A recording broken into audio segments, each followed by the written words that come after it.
You now the GameStop trade they announced on April 2nd.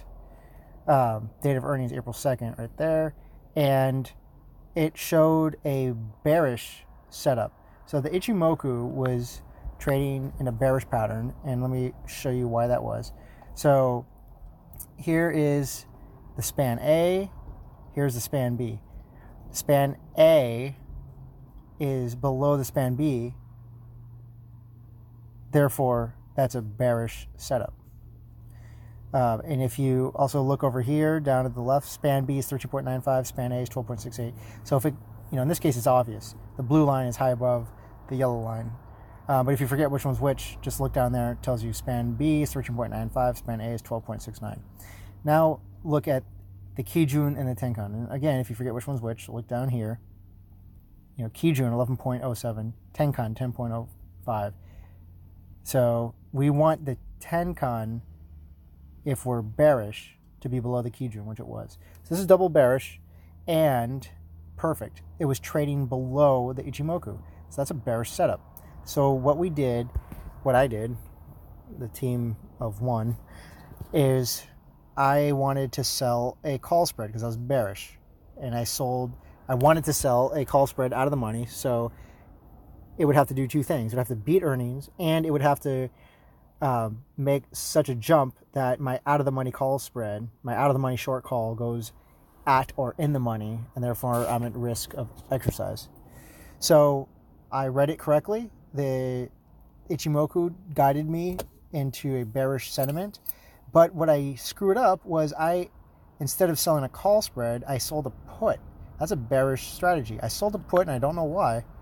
But my plan was to sell the call spread. Call spread. That's what my plan was. But let's see what happens when you screw it up.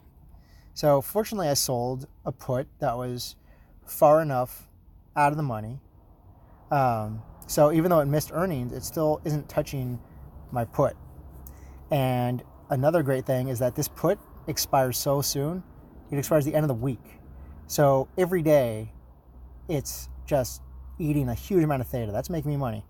And it's a very small position just to experiment with. Trading very small as I get more comfortable with this. But look at the profit loss. Look at that profit and loss. 90% in... What's today?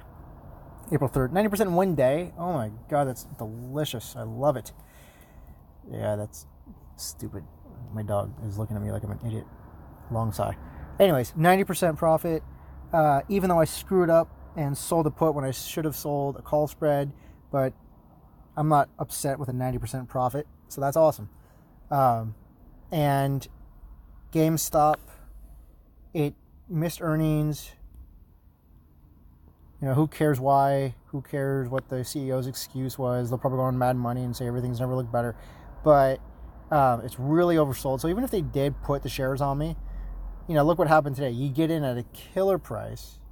I sold at 8.5 and the low was 8.82. So it wouldn't even touch that. But if it did, holy cow, you get in at a great cost basis. However, I wouldn't recommend staying in because look at the Ichimoku still showing bearish forecast. So I would, if I got assigned the share, start selling calls immediately. I want to get out of that. It's going to have like a dead cat bounce maybe. But if you really believe in the company, selling puts right before earnings gives you a double benefit. You have the implied volatility crush, so it's going to eat away at a huge amount of the residual value. So if you want to buy it back, it's a lot cheaper. And B, if you do want to get into that position, well, since you're selling at, in my case, a 20 delta, then you're going to get in at a great cost basis. It's going to have to dip really low before those shares get put on you. And since it gets so, if you look at the stochastic, how oversold this has gotten, it's got a pretty good amount of upward potential. The RSI, look at that. RSI is at 28.17. So it doesn't get much more oversold than that. So that is the GameStop trade.